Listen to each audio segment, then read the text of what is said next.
They pulled him aside, questioned his ticket, and treated him like a suspect for no reason. But when his mother arrived, they realized they had just made the worst mistake of their careers. Jordan Donald couldn't stop checking his phone, not for messages, but for the time. His first solo trip, his first real taste of independence. The thought sent a rush of excitement through his chest. He had packed the night before, double-checking everything: boarding pass, ID, wallet, charger. His mom, always meticulous, had grilled him with last-minute reminders: text me when you land. Keep your bag close. Don't talk to strangers. He'd laughed, rolling his eyes. Mom, I got this. Now, standing inside Sierra West International Airport, he felt the weight of it. The world was his. No parents hovering, no one to remind him to zip his backpack or hold his phone with both hands, just him and the open sky ahead. Jordan Donald adjusted the strap of his duffel bag, weaving through the airport crowd. The terminal hummed with life, families reuniting, businessman power walking with rolling suitcases, flight announcements echoing overhead. He took it all in, feeling grown. As he reached the check-in kiosk, he tapped through the prompts: confirm flight, select seat, print boarding pass, easy. His fingers moved quickly, the screen flashing his confirmation: a one-way ticket to Seattle. A short trip, just a weekend visit to see his cousin. His mom had booked the flight for him, as she always did for family trips. He hadn't thought much about it until now. A printed pass slid from the machine. He grabbed it and turned only to catch a pair of eyes locked onto him. A woman, mid-40s, pale skin, blonde bob. She stood behind the counter, staring in that way that made people look away when caught. But she didn't. Her eyes flicked from him to the kiosk screen and back, her lips pressing into a thin line. Jordan Donald hesitated, then shrugged it off. Maybe she was just watching the kiosk. He slung his bag over his shoulder and headed for TSA security. The line wasn't long. He ran through the mental checklist his mom had drilled into him: shoes off, laptop out, liquid separate. A little girl in front of him tugged at her dad's sleeve. Daddy, why do we take our shoes off? Jordan Donald smiled as the dad chuckled. Because they want to make sure our feet aren't made of bombs. The girl giggled, and Jordan Donald let his shoulders relax. Everything was normal. His turn.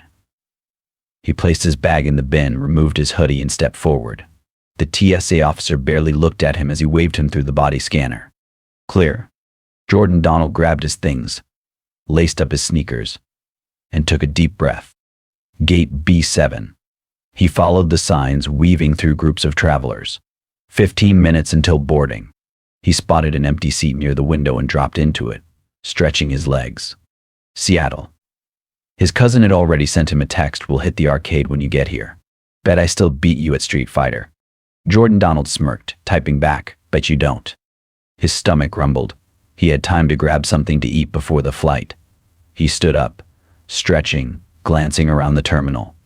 And that's when he saw her again, the woman from check-in, standing near the counter, looking straight at him. This time her expression wasn't just curious, it was stiff, calculated. And she wasn't alone. A man in a TSA uniform stood beside her. Jordan Donald's pulse kicked up.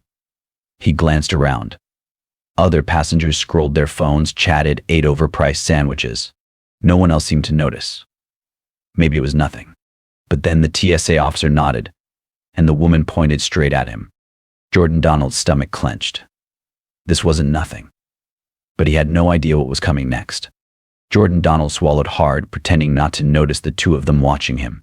He turned back to his phone, forcing himself to act normal. Maybe I'm tripping. Maybe they're just talking about something else. But deep down he knew better. He glanced up again, just a quick peek. The woman had stepped closer. She spoke to the TSA officer, gesturing subtly in Jordan Donald's direction. His stomach tightened. Jordan Donald wasn't new to this feeling, the shift in the air. The way people looked at him just a little too long, the subtle tension in their faces, like they were expecting something bad to happen. He took a slow breath, trying to shake it off. He hadn't done anything wrong. His ticket was legit. His Idaho was real. He was just a teenager waiting for a flight. But then the officer started walking toward him. Jordan Donald sat up straighter, gripping his phone. His mind raced through possibilities. Maybe there was a problem with his ticket. Maybe his bag looked suspicious in the scanner. Maybe.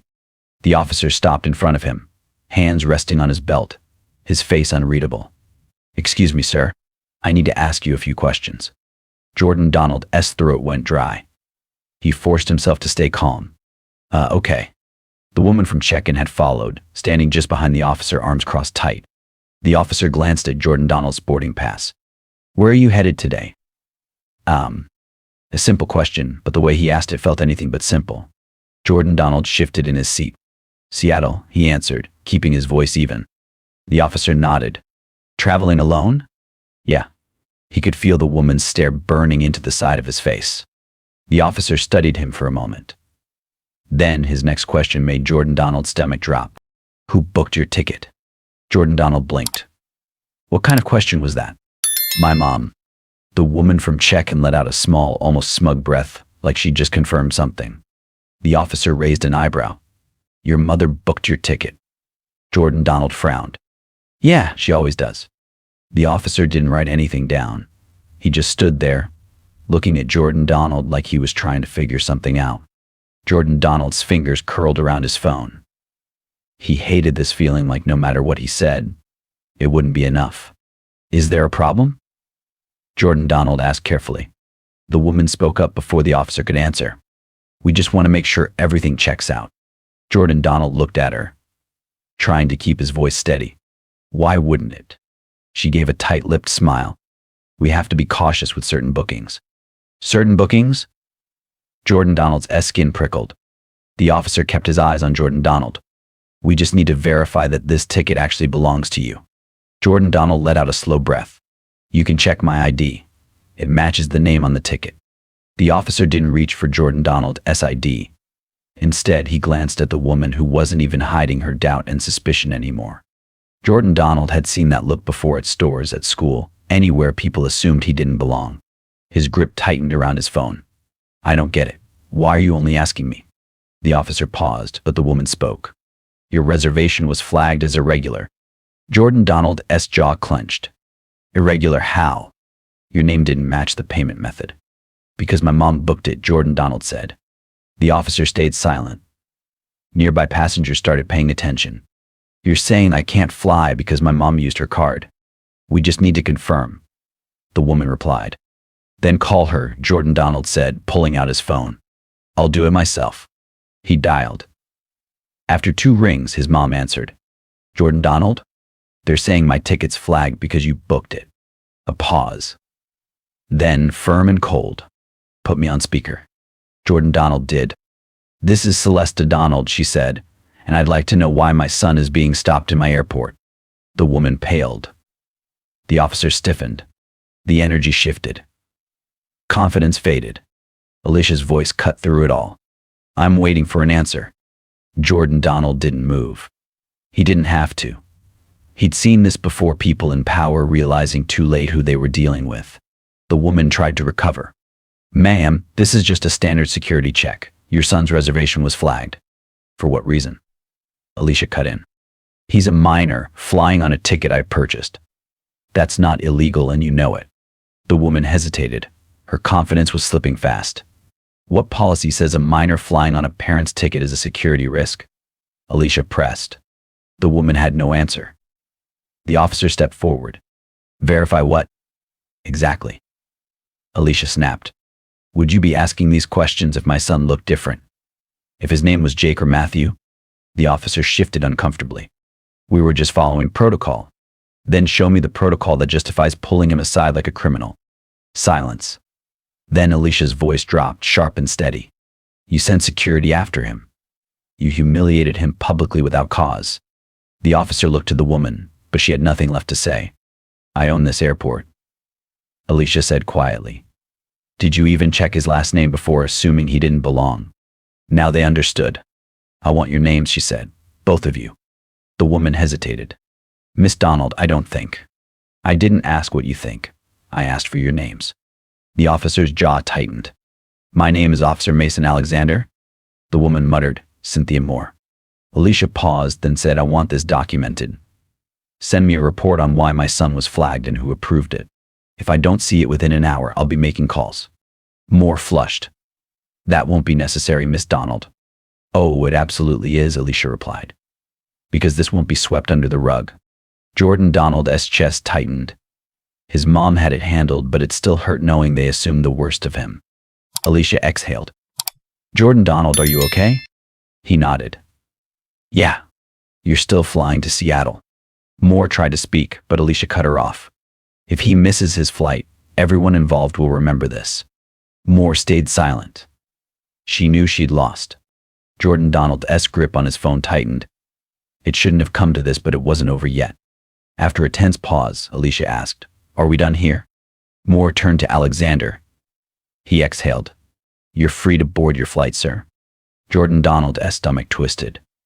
"Sir, now? After everything?"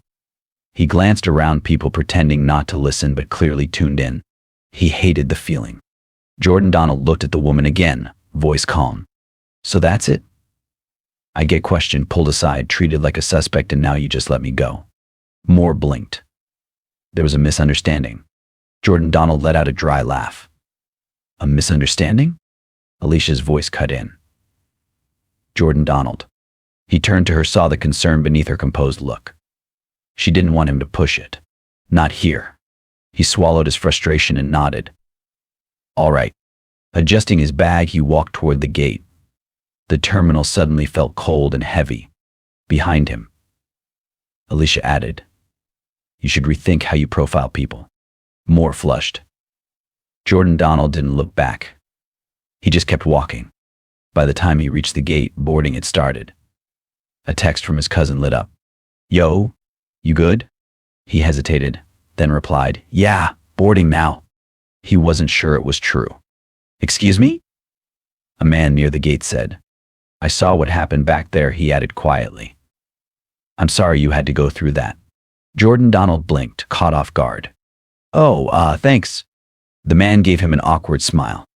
It wasn't right. Then, without another word, he turned and stepped onto the jet bridge. Jordan Donald exhaled. His name was called over the intercom. Final boarding. He forced his feet to move, stepping forward and handing over his ticket. The gate agent scanned it, smiled, and waved him through. Jordan Donald walked down the jet bridge, his heartbeat finally starting to slow. The closer he got to the plane, the more it all sank in. This trip wasn't supposed to start like this. He had imagined this moment a dozen times, walking onto the plane, feeling independent, free. But now all he felt was exhaustion. He found his seat, slid his bag under the chair, and leaned back. Outside the window, the tarmac stretched wide, the city beyond it blurred in the afternoon sun. His phone buzzed. "Mom, I love you. Call me when you land." Jordan Donald stared at the message for a moment before typing back, "I will." The flight attendant announced takeoff. He closed his eyes. But something told him this wouldn't be the last time he'd have to prove he belonged. Jordan Donald barely noticed when the plane took off. His head rested against the window, but he wasn't really seeing anything outside. The city below blurred into nothing. He should have felt excited, Seattle, freedom, a weekend away.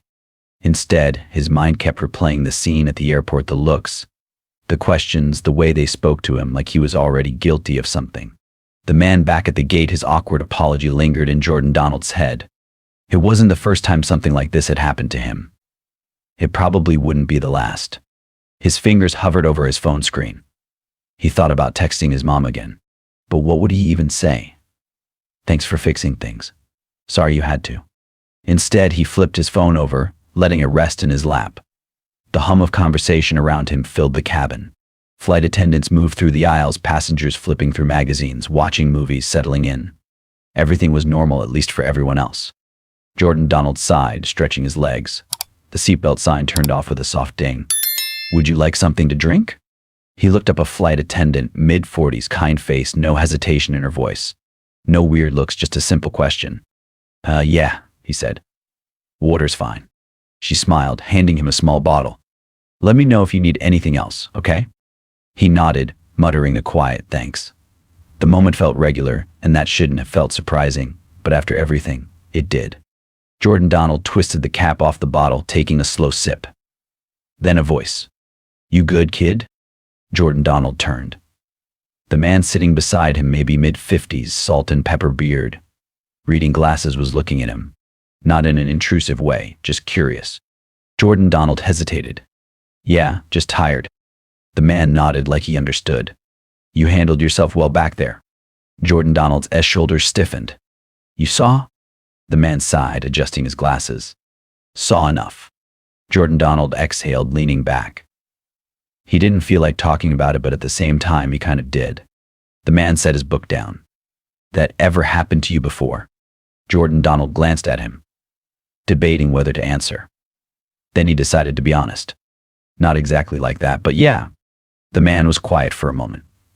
Then, me too. Jordan Donald blinked. For real? The man gave a tired chuckle. You'd be surprised how little has changed. That sat heavy between them. Jordan Donald shook his head. I wasn't even doing anything.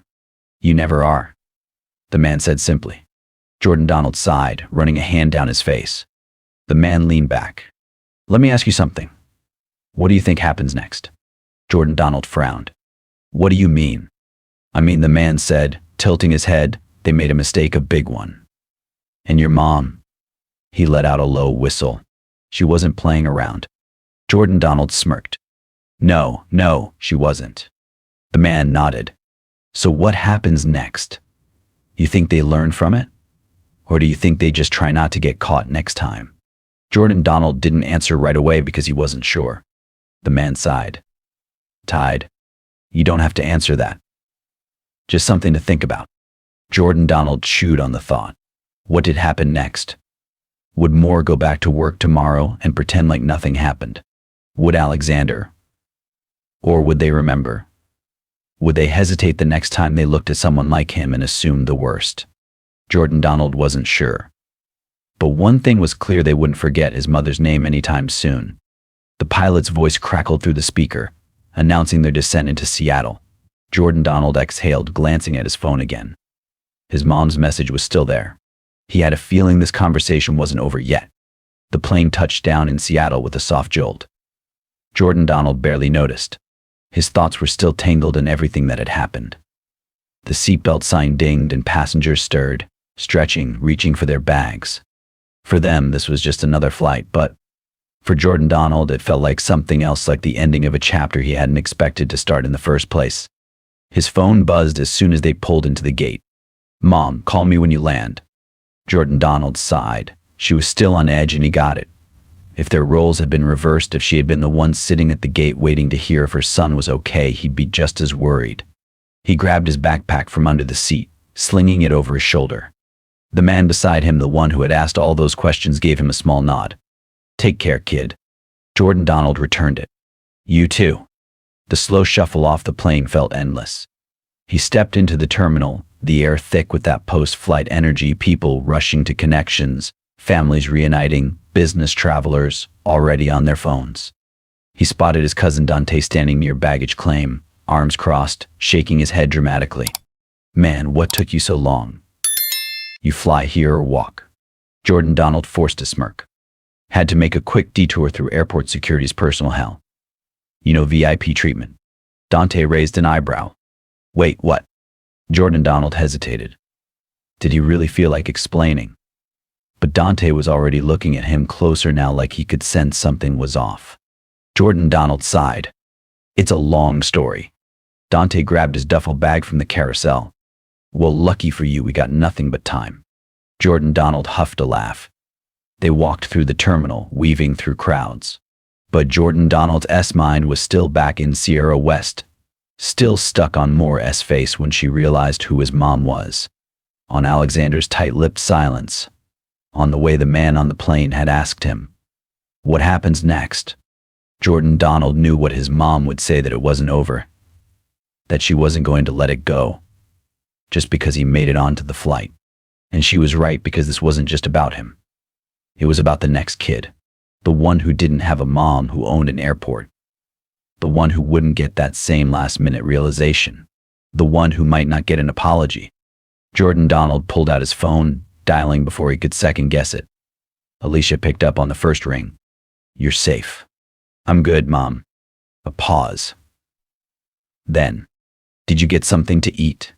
Jordan Donald smirked. I literally just got off the plane. She sighed. Ah, make sure you do. He hesitated. Mom? Yes. His fingers tightened around the phone. He wanted to ask her what happened after he left, if she was still dealing with it, if she was making sure it didn't happen again. But he didn't have to. He already knew the answer. Instead, he just said, "Thanks for earlier." Another pause. Then a softer, "Always." Jordan Donald exhaled. Dante nudged him. "Come on, man, let's go. You got an arcade to lose at." Jordan Donald rolled his eyes but followed. The airport doors slid open, cool Seattle air hitting his face. His trip was just beginning. But something told him what happened in Sierra West wasn't over, not yet. And maybe that was a good thing. What would you have done in Jordan Donald's situation? Have you ever experienced a moment where someone assumed the worst about you for no reason? Let's talk about it in the comments. And if you haven't already, subscribe for more stories that make you think. Through this story, we learn that discrimination doesn't have to be loud to be hurtful sometimes. Just a suspicious glance, a prejudiced question, or a thoughtless action is enough to make someone feel unwelcome. But more important than anything is this: if we are brave enough to speak up and strong enough to uphold our dignity, then the silence of injustice will slowly be replaced by the voice of justice. The message is clear: never underestimate actions that may seem harmless because they can be the seeds of a broken system. And never judge someone based on skin color or circumstances, because behind an ordinary appearance may lie an extraordinary story. Starting today, each of us can begin with a small change, learning to listen instead of judging, observing with empathy instead of bias, and having the courage to speak out when we witness injustice. And in the next 5 years, if we continue to nurture kindness and build our communities with fairness and understanding, then a compassionate and civilized society will no longer be a distant dream, but a reality within reach, born from the small actions of you, of me, and of all of us. Note: this story is entirely fictional and created for the purpose of raising awareness. It highlights issues of responsibility, justice, and the importance of treating everyone with respect and dignity. We firmly oppose violence, prejudice, and injustice in all forms. Viewer discretion is advised.